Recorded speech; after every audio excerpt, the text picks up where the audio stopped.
With STV Player, you'll be the first to hear about smashing new shows with our personalised recommendations. Sign up free at stv.tv/VIP.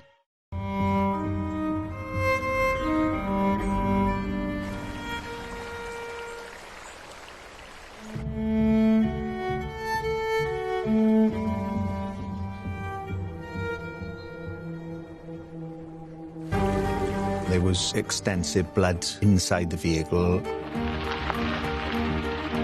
And this is where his body is found 3 days later. These are the cold case detectives, pursuing justice in crimes often decades old. A team of seasoned investigators and forensic experts at South Wales Police. Whatever's left in that profile could be the killer. They're committed to solving some of the most baffling murders and sex crimes which have gone undetected for years. I wish Dad was still here. He was taken away from me too soon. Using the latest developments in forensic science to uncover new evidence, they're determined to put some of the most dangerous criminals behind bars. The time will come where we will be knocking on their door and their world is going to cave in. You're under arrest on suspicion of rape. You do not have to say anything, but anything you do say may be given in evidence.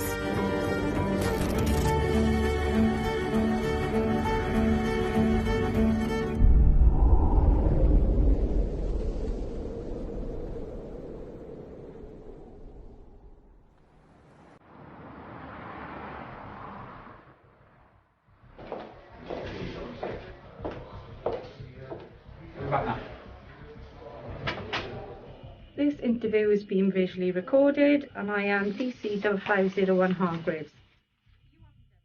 Detective Jenna Hargraves is interrogating 66-year-old Roland Long, accused of raping a woman more than 40 years ago, after advances in forensic science linked him to the attack. Did you have sexual intercourse with this victim? Which again, I'll put that photo in front of you. Did you have sexual intercourse with that woman? No comment. There's loads of things to consider. How is he going to react to this after all this time? Do you know what I mean? This is something that he may think he's got away with after all these years. The victim in this case has waited 4 decades for justice. If you can do it to one person, you can do it again. He just needs to be locked up. Throw away the key. She's described herself as being quite a small, short lady, slim, and she's been overpowered by a bigger man. And he has held her to that floor where he's raped her. Was that you? No comment.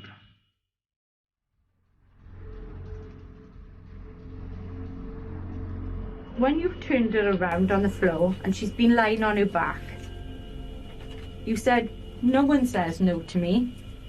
Are you a man that likes to be in control? No comment.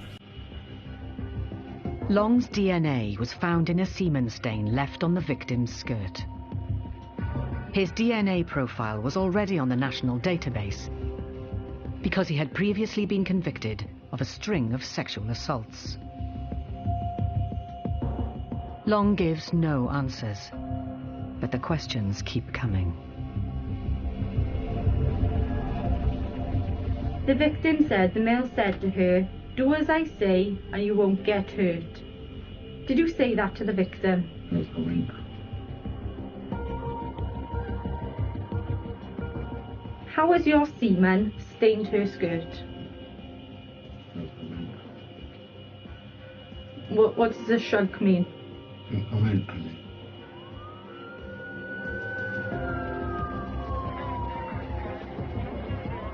Once the police were called that night, the victim was taken back to the scene to identify her to officers. Her tights and knickers were not there. Did you take her tights and knickers at the time? Comment. Is that something you used to do? Did you collect women's clothing? No comment. Holding our Roland. 66. 66. 66. So in August 1980, 26-year-old man. Young man with everything in front of you. There's now a case that your crime has caught up with you. No comment. You waiting first day, first knock at the door. No comment.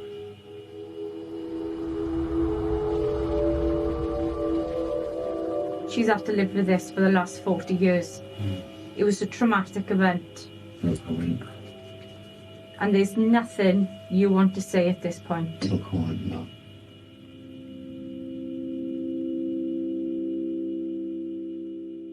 I was absolutely shocked when they told me that they'd found the man. I felt relieved, actually. But it's something I never thought would happen, you know, that he would be caught and or they'd find him. I was just completely shocked. Yeah. And I don't know, I was just shaking a little bit because I suppose all these different emotions, it all comes back to you as well. And you know what happens, everything comes back. But you know, but you're glad that they've got him.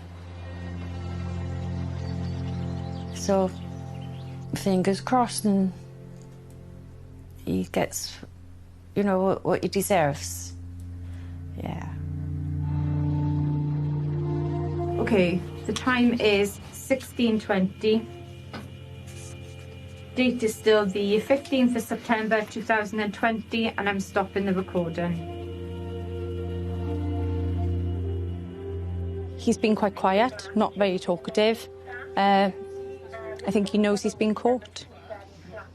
Especially, like I said, with the no comment interview, there's no explanation of what's happened. Yeah, he knows he's been caught. Long will have to spend more time in the cells while a decision is made on whether there's enough evidence to charge him.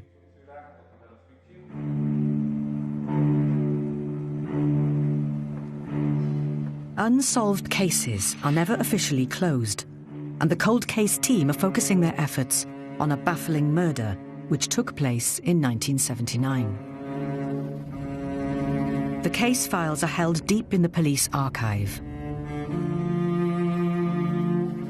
Taxi driver Jack Armstrong was bludgeoned to death, but his killer has never been caught. It's vital that today's investigators understand what was done by their predecessors on the original investigation before they can get started looking for new evidence. Here we have in storage the boxes containing the original documents from the inquiry in 1979. There's approximately 50 plus boxes full of the old documents. This reflects really the amount of work that went into the original investigation in 1979. Now I know in total there's over 1,000 statements were taken, and in the region of 3,000 actions that were raised for officers, investigating officers who were out on the ground to conduct inquiries.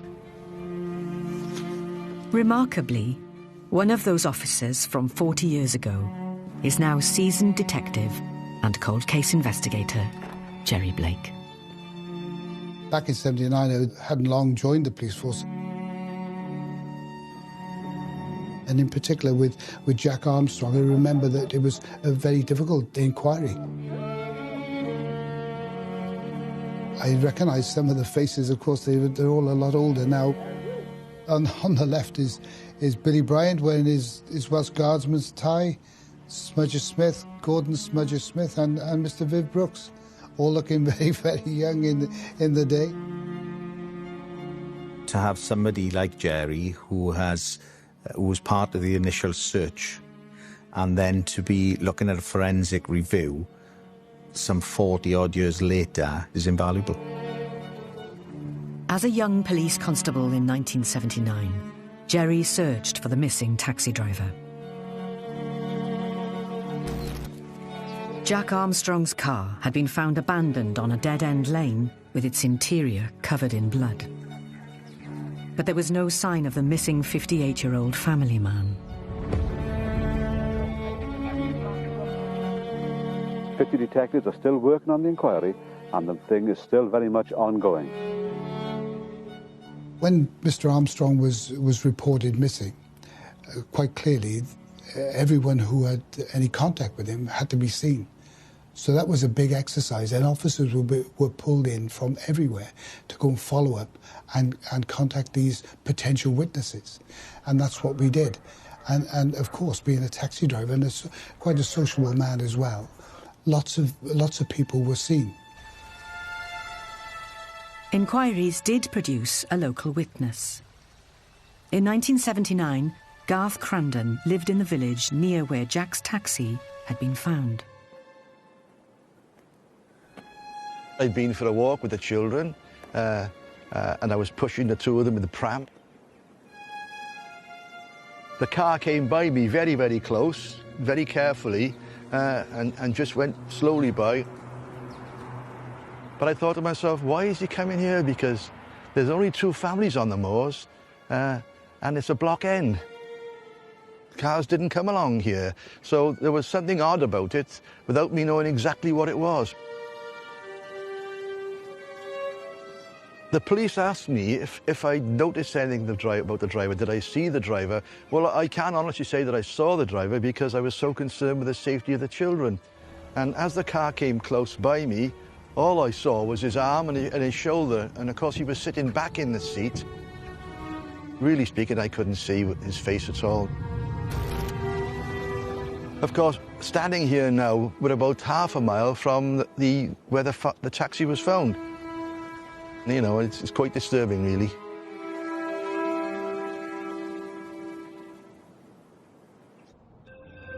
It's early days for the Armstrong case. But back at the police station in Cardiff, the 40-year-old rape investigation is at a critical stage. Prime suspect Roland Long is in custody and has been confronted with the new forensic evidence against him. But he's refusing to answer any questions. OK, Mr. Long, we're now going to give you some bail.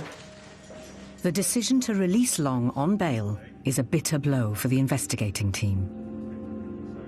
Despite what seemed like overwhelming forensic evidence and his refusal to provide any explanation, the Crown Prosecution Service decides there's not enough evidence to charge Long. OK, so between now and the bail date of the 13th of October, I need you to adhere to two conditions. The pressure is on now to gather as much evidence as possible in order to get this charge and then further on down the line a conviction. It wasn't just about the DNA. We need to have that wider picture. Like I said, it's finding out, was he in Cardiff at that time? What was his connections to Cardiff? Was there any connections to the victim? Although he's got no comment in interview, we still have to explore those avenues and we still need to conduct the rest of that investigation. So the pressure is on to get this right.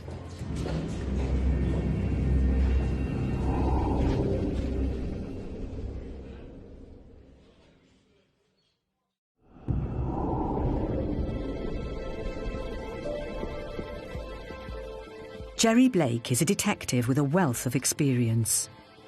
In 1979, he was a 26-year-old constable. He's using his first-hand memory of the case of taxi driver Jack Armstrong to help his colleagues identify where to look for possible new leads. It was a very, very big search. It was a huge area. The searches at the time amassed a mountain of evidence, which may yet hold the answer to Jack's murder. We were assisted by lots of volunteers. People came out with metal detectors. Groups of friends came out to assist with the hope of locating Jack. The search for the missing 58-year-old father continued for 3 days, along the 25-mile route from where Jack Armstrong picked up his fare in Cardiff to where his taxi was found abandoned. But unfortunately, he was found, and as we suspected, he'd been murdered.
Getting justice after all this time is what motivates the cold case detectives. Here we are, Pat. This is the scene of the deposition of the body. In 1979, it looked like that. Right. Not a lot of difference other than this is October, the ferns are dying back. So from an undergrowth point of view, there's more growth and there's more material here now than there would be in October when this was taken.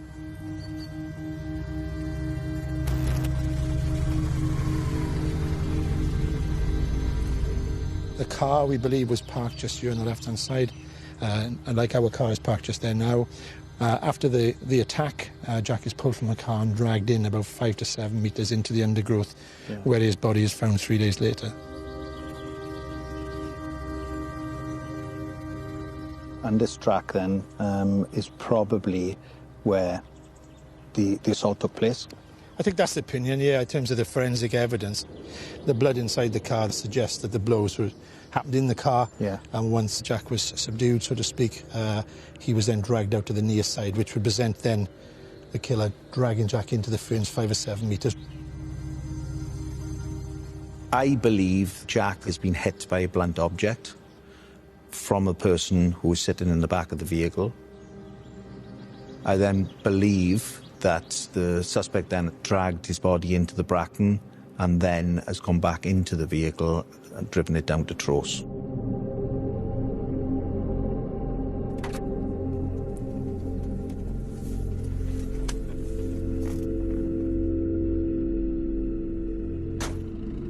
The thoughts I have in my head of how it happened, I can't get out of my head.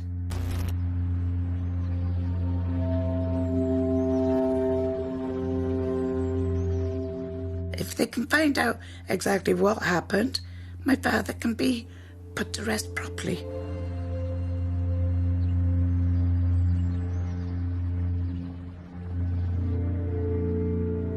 The investigation at the time was a thorough investigation.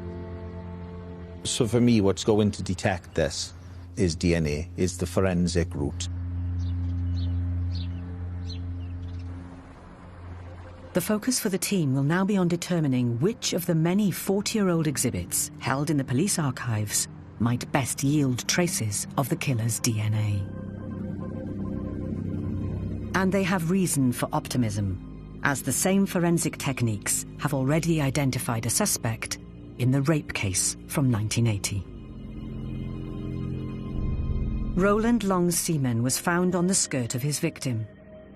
He's refusing to answer questions, but the cold case detectives still need more evidence if they're going to be able to charge him with the crime. Detective Jenna Hargraves is under pressure to find more evidence that supports the DNA result and further incriminates Long. We managed to locate the old custody photo It's important that we paint this picture of what Roland Long looked like then. You know, a jury is going to see this older man standing in front of them, not the young sort of fit lad that he was then. I've taken a statement from a witness who has detailed that in the 80s, when she was in a relationship with Roland Long, that he used to go out late at night and actually come back stating that he'd been with other women, and women's items were regularly found in his vehicle. In this case, that happened in Elm Street Lane, the victim's tights and knickers were never recovered. So it builds that picture, really. There is also significant new information about where Long lived and worked at the time of the rape attack. It's such a short walking distance to the scene. When it comes to his address, it was minutes from the scene, workplace, minutes from the scene. After the offence was committed, the suspect runs on, jumps over the wall. He knew where he was going, he knew that area. You know, he could jump over the wall knowing that that could take him to another route to flee the scene then. Bear in mind, this offence has occurred at 11 o'clock in the evening. We have located a petrol station that he was working in the 1980s. And we know that he used to work a lot of evening shifts. Having all this information together just shows that knowledge that Roland had of the area, and that he was regularly out at that time of night.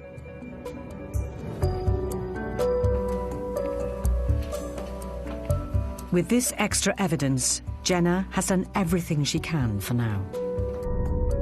Ultimately, the decision on whether to charge Long rests in the hands of the Crown Prosecution Service, who will consider the case.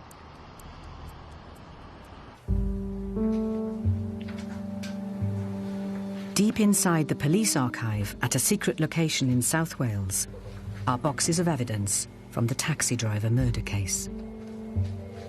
They've been meticulously stored in the hope that one day forensic science would allow their secrets to be unlocked. In every murder investigation, especially undetected murders, we don't get rid of any exhibits whatsoever. Science always develops, and our investigative techniques generally develop, because the reality is nobody can anticipate the future.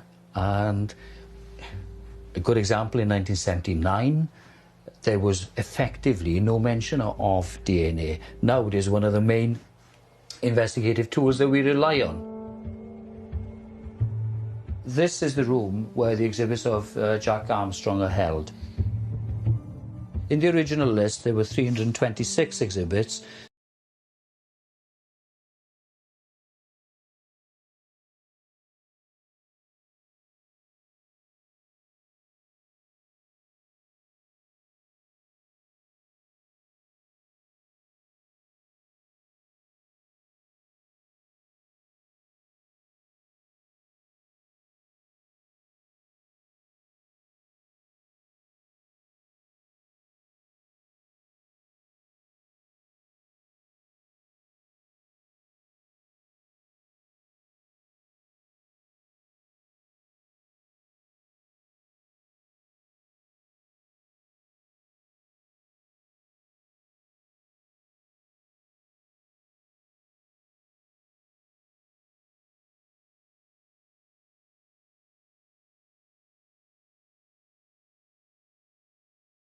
The clothing of Jack Armstrong, the shoe, the trousers, the shirt, jacket, a right shoe and so forth, and the cardigan of Jack Armstrong.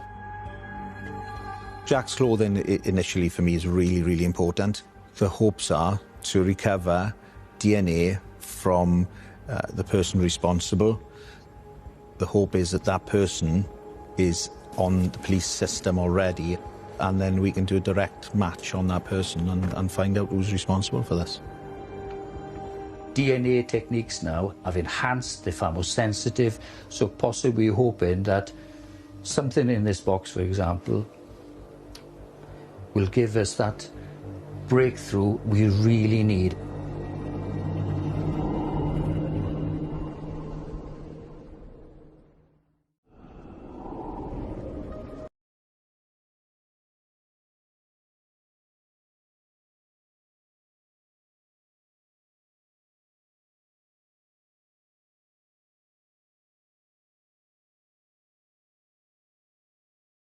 have dragged him by the legs before dumping his body. We're sampling the socks that Jack Armstrong was wearing when he died. He had to be moved from the car out to where he was found, and the perpetrator would have had to have handled him somehow to get him out of the car. So we're targeting the areas we think may have been touched by the perpetrator. The person responsible for this is a danger to the public, and there is a possibility this person responsible is still alive. We're also looking at the trousers for any damage. Damage really, has that been caused potentially by somebody grabbing at the clothing and pulling him out of the car? If it has, can we sample around those areas and submit that for DNA profiling in case there's any DNA from anybody that's touched around and caused that damage? When you're so involved in a case, whether it's a cold case or a current case, and you send off samples just waiting for that DNA profiling to know whether you've got a match, and so much depends on those results, the waiting can be horrible.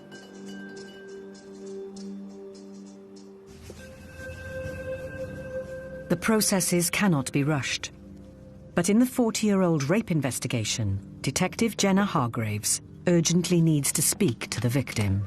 Hello. Hello, how are you doing? I'm good. Good, good. Come Sorry in. to come in, thank Yes. you. So how have you been? Good, yeah. With such important news, Jenna wanted to give it face to face. So, since we last spoke, I've got a bit of news for you. Yeah. CPS come back yesterday with a decision to charge Roland Long. Wow. Okay. Oh, amazing. So we'll, so he's going to be charged with rape. I know it's, it seems like such a long process. Yes, and it's such a journey. Yeah, but it's amazing. To get this result now, I'm so pleased to sit here and be able to tell you that this is the outcome. I was proud that I was able to deliver that message to her and to help her try and get some closure after all these years. So the plan now is for me to go to his home address this week and hand deliver that charge to him. The victim has waited 40 years for this news. But there's still a long road ahead. After decades of getting away with his crime, Roland Long will now face justice. Morning, Roland, you right? Hi, Roland. Now. Roland, obviously, back last year, you were arrested and brought into Cardiff custody, in relation to the rape going back in 1980. The case was taken to CPS, Roland.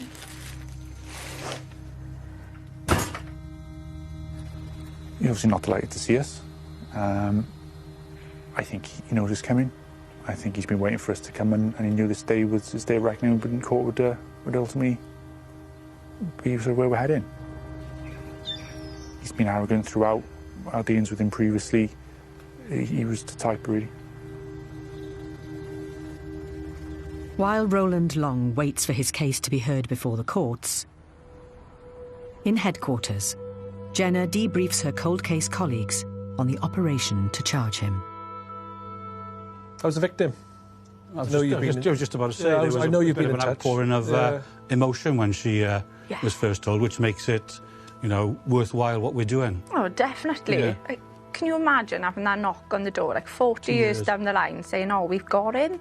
Like, what message does that send out to our victims? We are still working on this. We're trying to get that result for you. And also potential perpetrators and as well. perpetrators, always keep looking behind your shoulders because we're not far behind. So, it sends a message out, doesn't it? With a victim in this case, she's just pleased that we're on top of this and we've got someone for her. Because at the end of the day, we've got a semen stain of his DNA on her skirt. Yeah. And he hasn't given an account for it. And it's on the back, on the inside of her skirt. Yeah. Like you said, no account. Yeah. I just hope that he sees sense and pleads guilty so that she doesn't have to go through the ordeal of giving evidence and reliving it all again. Exactly, yeah. So, fingers It's crossed. just fingers crossed.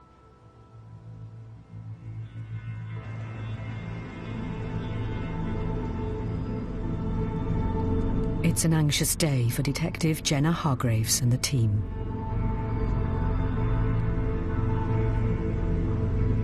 As Roland Long arrives in court.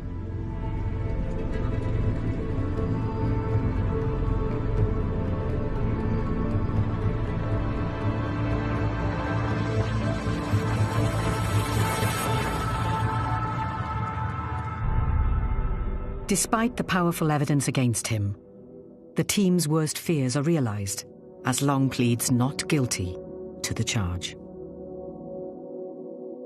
I wasn't surprised, but I was annoyed that, you know, he's entered that plea, and the thought now that not only has the victim had to go through what he put her through and have had to live with it for the last 40 years, the thought now that he's going to put her through a court process as well. But there is a little bit of welcome news for the team and the victim. Despite him entering that plea, the judge was not happy that he was released on bail, so she decided to remand him, which I don't think he was expecting. It was a big shock, but fantastic. She clearly sees that concern and worried possibly about any reoffending. So, you know, I feel far more comfortable knowing that he is remanded at the moment and he's not up there on the streets. For the cold case team, there's growing confidence the same forensic techniques that yielded the evidence against Long will provide a breakthrough in the taxi driver murder case. Jack Armstrong's clothes have slowly been giving up their secrets about who might have attacked him so brutally. Got some results from Jack's clothing. Oh, right, okay. Any good? Some of them are okay. They're mainly incomplete DNA profiles, though. An incomplete profile means the team only have part of what could be the killer's DNA. Maybe, for the first time, they have a glimpse of the murderer. But it's not quite enough. We're not going to be able to search him on the database. Right, okay. What we always hope for with regards to DNA profile is a full, complete DNA profile, which will then allow us to compare that fully with somebody else. So they haven't been as successful as we'd hoped they would be. So we're at a difficult stage with it. Okay. Disappointing though, isn't it? Yeah, it is disappointing.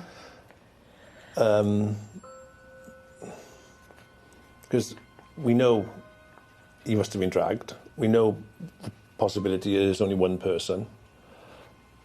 But as I say, it's passage of time, isn't it? Yeah. I suppose we'll have to see what more can be done. what more can be done. Yeah.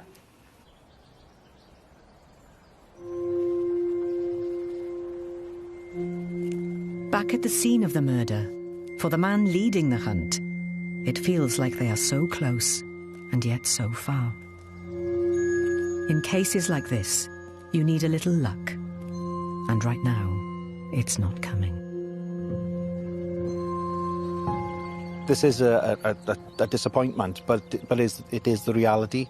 This case is over 40 years old, and it's expected in this, but we will keep going. There are ups and downs in the reinvestigation and reviews. You get your highs and you get your lows, but it's the motivation to continue.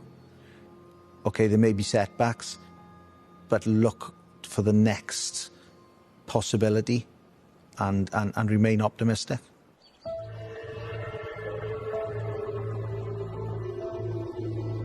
The team has to rethink where they might find new traces of the killer. And they go back to the very beginning to re-examine the attack on Jack. I've gone back through the list of exhibits that were taken at the time, and there's lots of them, but came across DJR 19, which is the taping.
The cold case team have pinned their hopes that tapings taken over 40 years ago from Jack Armstrong's face and never analysed before might contain the DNA of the man who viciously assaulted him.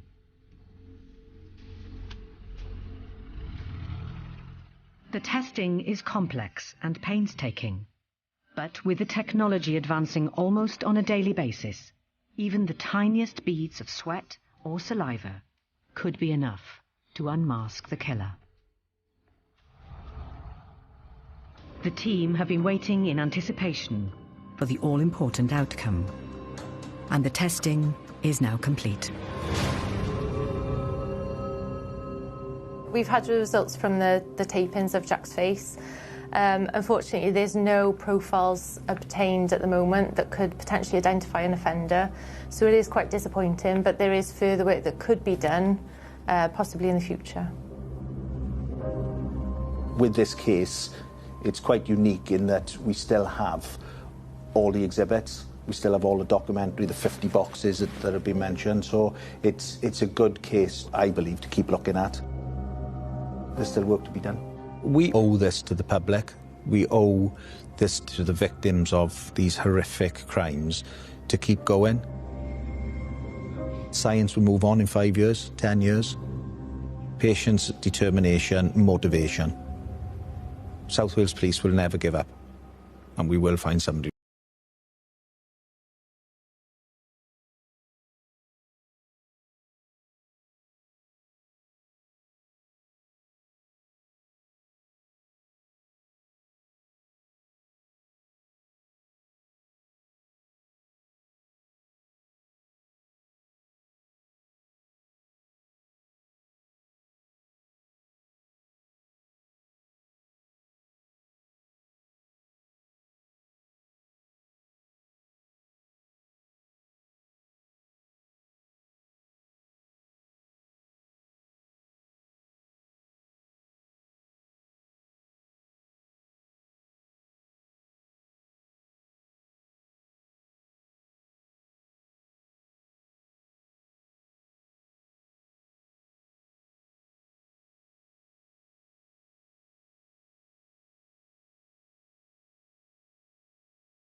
Hi, Jane.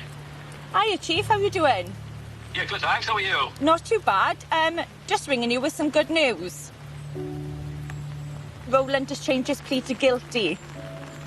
Oh, that's fantastic. Oh, I'm over the moon about that. Due to our work, you know, obtaining the DNA and exploring every single avenue to make this investigation as watertight as possible, we've given him nowhere to go. It's amazing, isn't it? Oh, I'm proud of you. That's fantastic news. How do you feel about it? Yeah, I'm obviously really excited about it. I just can't wait to tell the victim now.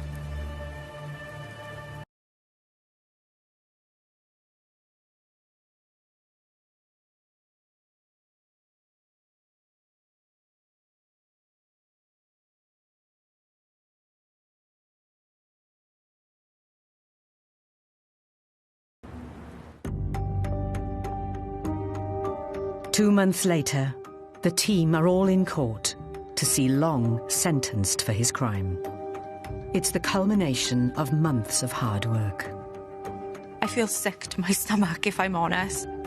The fact now that we're bringing the victim into the courtroom to be able to hear that sentencing, I feel nervous for her. For the first time, it's revealed to the public that Roland Long is a serial offender, with previous convictions for a string of sexual assaults, violence, and making indecent images of children. The judge is in no doubt that he's a dangerous man. Long is sentenced to 12 years in prison, and given his age, may never be freed. Thanks to the application of advanced DNA technology, Roland Long was identified as the person responsible and has now been brought to justice. His previous offences, I was so shocked. What a horrible, horrible man. He deserves to, you know, be locked up. And people are safer. It's almost 42 years and now I can just forget about it. Really pleased with the sentence. Very, very pleased. It just shows that we never give up. Police never give up, and it's given me that satisfaction. It's something I'm really passionate about. It's something that I feel is never forgotten. We're constantly looking to bring people to justice no matter how long has passed. And I find it really satisfying when we get a result like this as well. It's quite difficult, I find it, putting my emotions into words. I feel quite proud to be part of this organisation, proud to be a part of the team that I've been working with to get such an outstanding result really for the victim. I'm just really happy about it, really happy. When we started this off, I didn't know if we were going to be successful. I really didn't.